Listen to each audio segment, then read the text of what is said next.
The word of the Lord invites us to enter into an intimacy with God that Abraham alludes to in his conversation, and our Lord in the prayer when he teaches his disciples. Abraham has a cheeky conversation. It makes you think that, well, surely God knows what he's doing. Has Abraham more compassion to Sodom and Gomorrah than the Lord?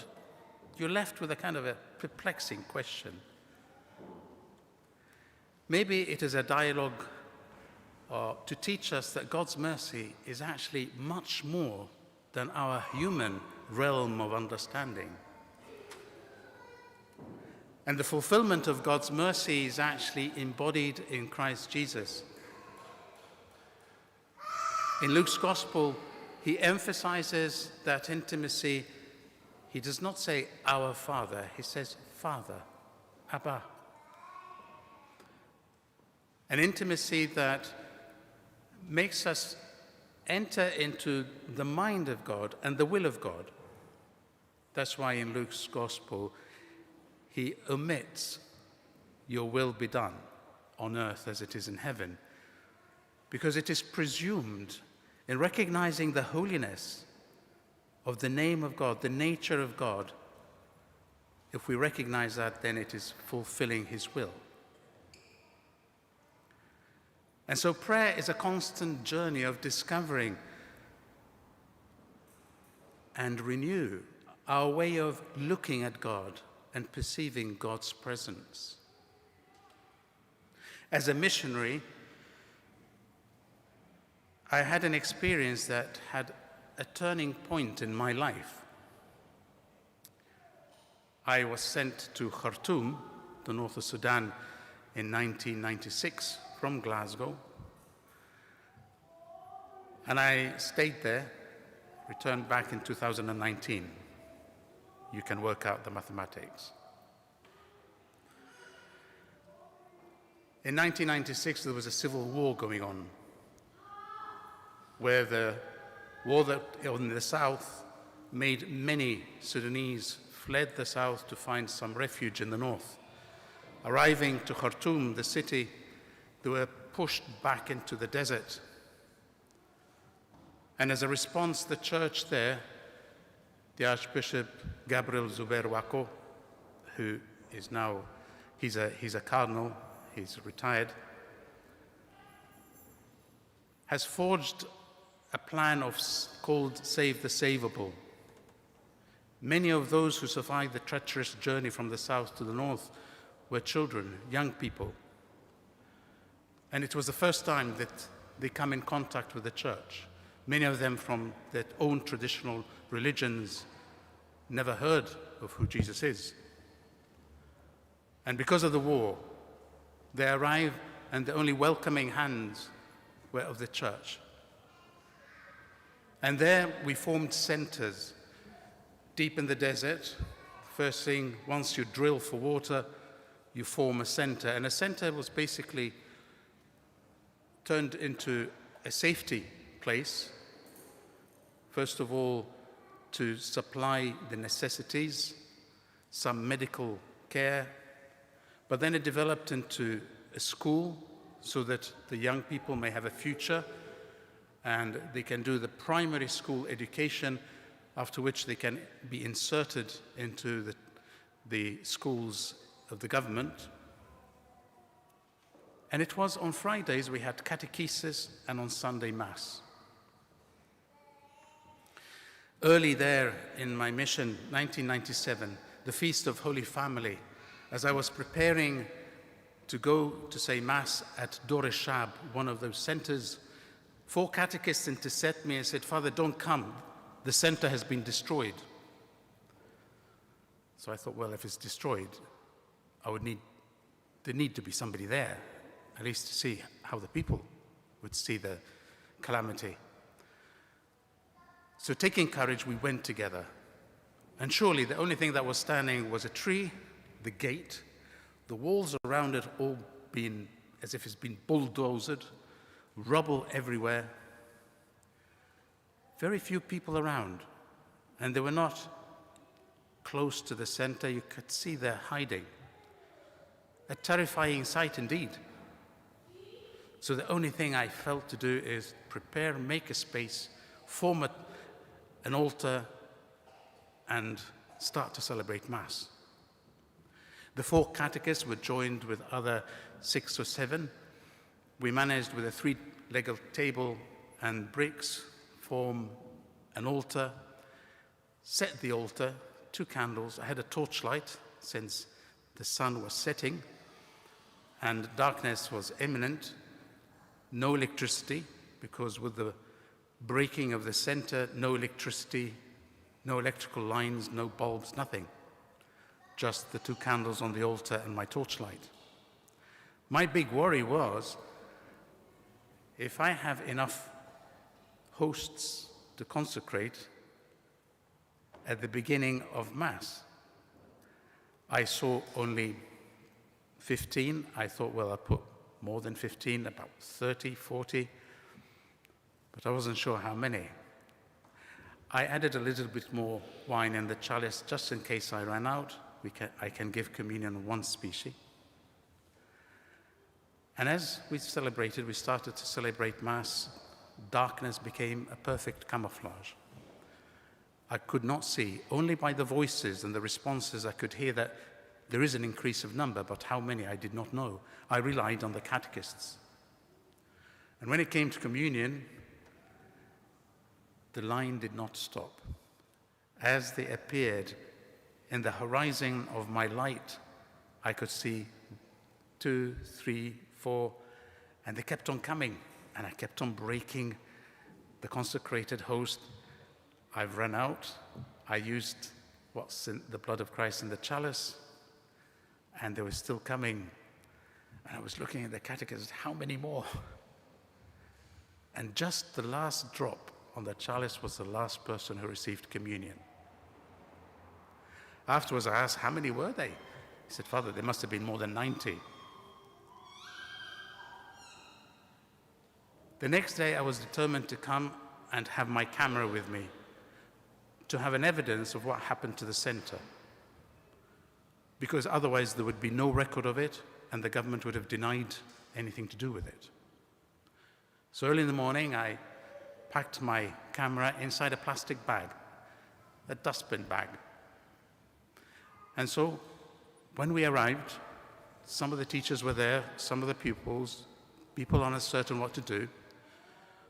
We're trying to get together and organize ourselves, try to get the benches that are still unmangled by the force of whatever it is that crushed them, to use them. At midday, 2 lorries full of armed police dismounted, forming a circle right round us. And I realized that they were armed. I looked around, we were the only people in the desert. There was nobody else. And so I went, the only one who didn't have a rifle was the chief of police, Muhammad Barakat. His name was written. And I went up to ask, what's happening? We're here that you may help us to mount everything that is useful to use in the schools. So I said, but this is a school. He laughed at me and pointing at the robbers said, what school? I told him, as long as there's a teacher and pupils, there's a school. A school is not made out of bricks. And since you haven't given me a warrant or anything to declare that we're supposed to leave the premises, I still have the right to stay. Have you have anything legal to show me? He said, we come orders from above. And I looked at him, I said, I don't know anybody above God. And as far as I'm concerned, I've been sent here and I will stay here. So he ushered one of the armed policemen with a rifle, poked me in the back and told me to move, to get out of the premises. As I turned round and walked, the rifle behind me, I saw the pile of bricks of the 4th leg of the altar. And I had the feeling to sit there, and I went and sat on those bricks. Now, the rifle is pointing in my face. He's looking down at me. I'm looking at him, closed my eyes. I said, Lord, what am I supposed to do now? Just as I said that phrase, something from inside, be still and know that I am God, supreme over all nations. A phrase of the Psalms that I have recited so many times, but at that moment, it had such potent power. I wasn't afraid of the rifle anymore. I opened my eyes, looked at him, smiled, and with my finger moved the throttle. He didn't know what to do. He moved away. The children saw what happened and came round and formed a circle around me. And then I told them, look, we're going to collect all the books. There's a plastic bag in the car. Get it. Inside, there's a camera. The tallest, most of the children were nowhere. They're quite tall, 11 years, but they're taller than me. He went and got the plastic bag. They knew what I was going to do. They formed a shield around me, and between them, I managed to take 360 degrees photographic shots of being surrounded by armed police. With the roll of film, I managed to get it to the nuncio, Vatican ambassador, and I wrote my report of what happened as I experienced it. This led to a 4-year legal battle, and there were threats. Many people who want to give evidence disappeared.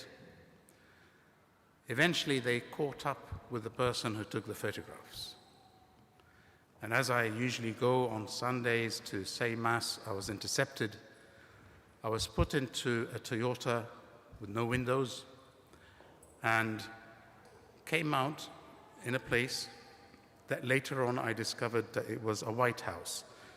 White Houses in Khartoum are torture houses. Usually whoever enters in never comes out. At 3:15, questioning. I went into one room, several questions, then take me out, put me in the corridor, another room, the same questions again, and so on. It went up right up to midnight. At midnight, I thought I will not come out of here alive. I was thinking how to get messages to my brothers, my mother. No mobile, nothing. It wasn't mobile at the time. Total fear clouded my head. I even tried to pray, I could not.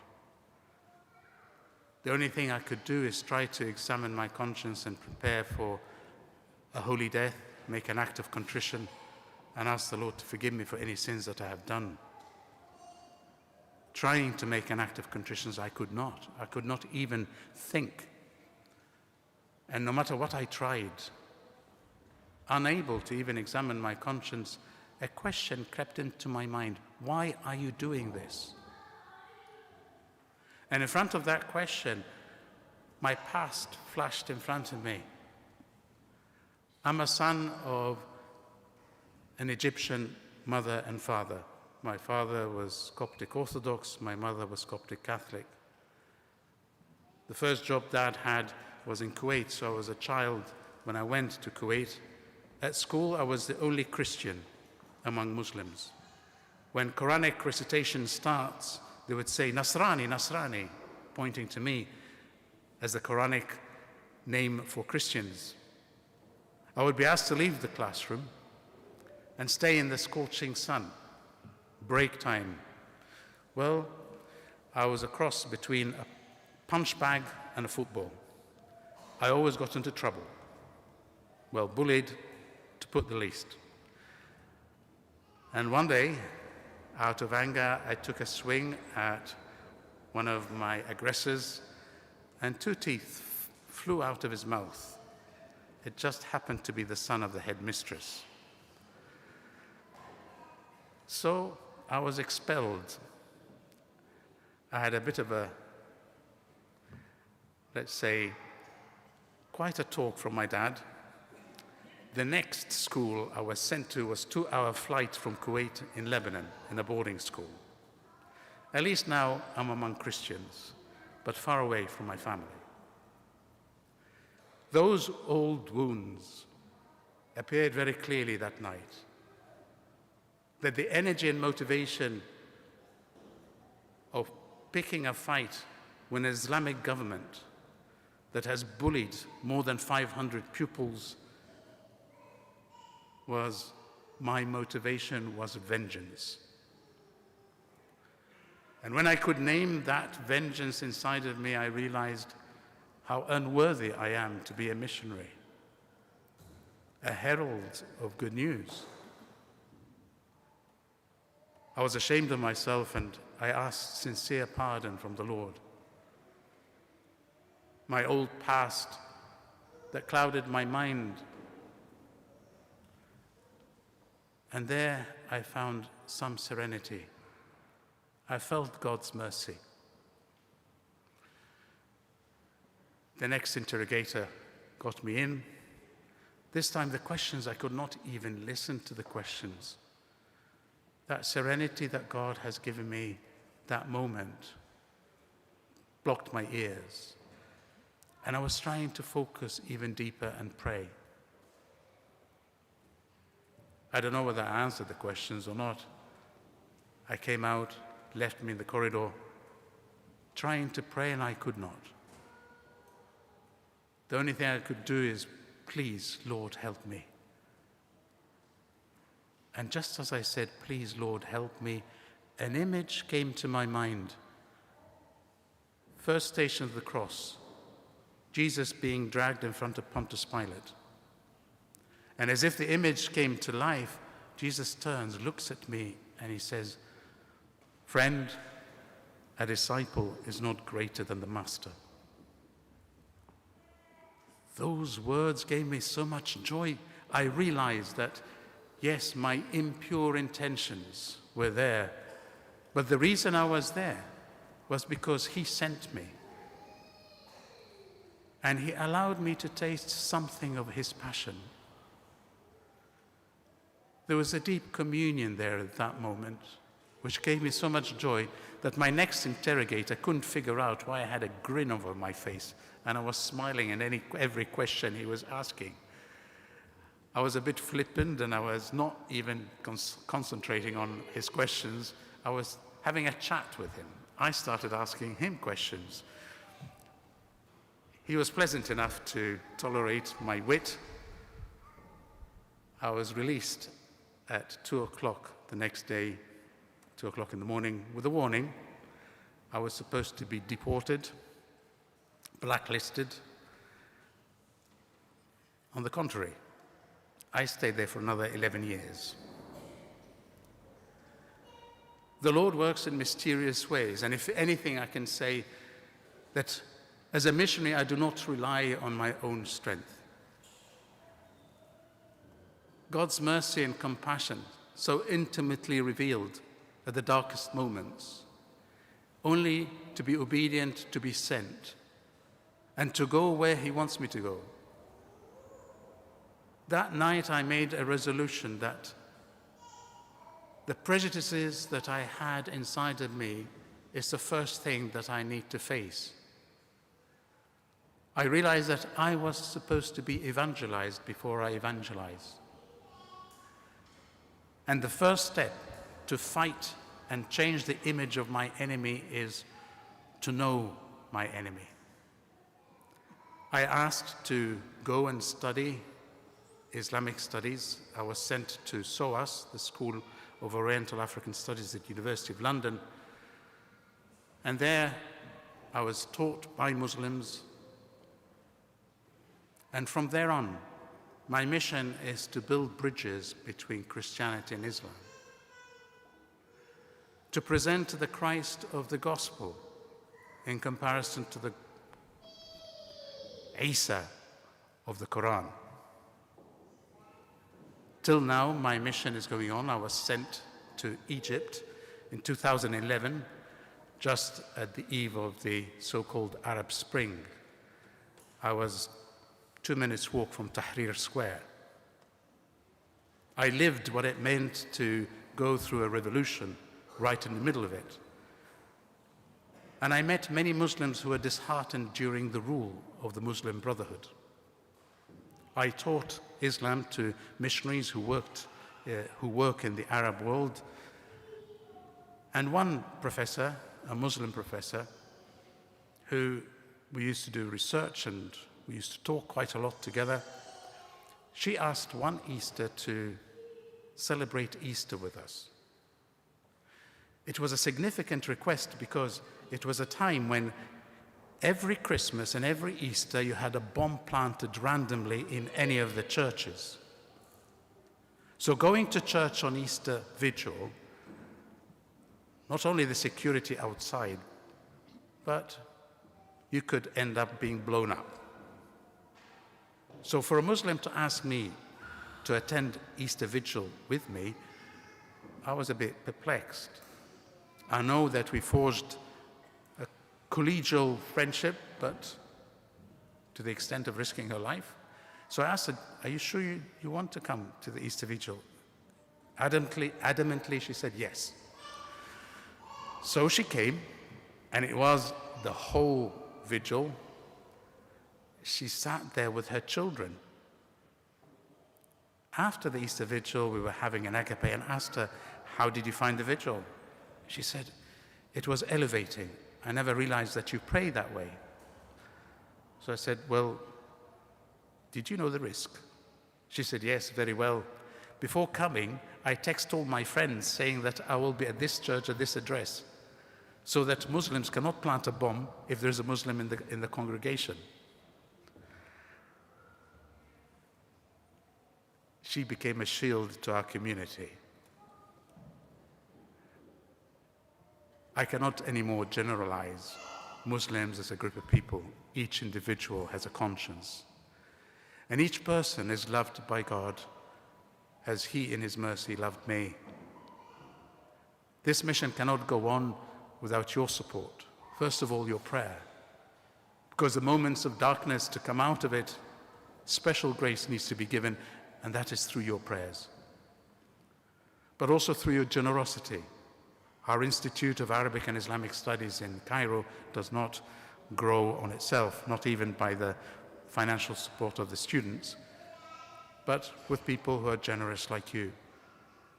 This institute has grown and has become, for all dioceses all over the world, even from Nigeria. I had 4 students from Nigeria, priests, who learned Arabic and did the course of interreligious dialogue with me. I was the Dean of Studies 9 years in the Institute, and I came back 2019 to Glasgow for medical reasons.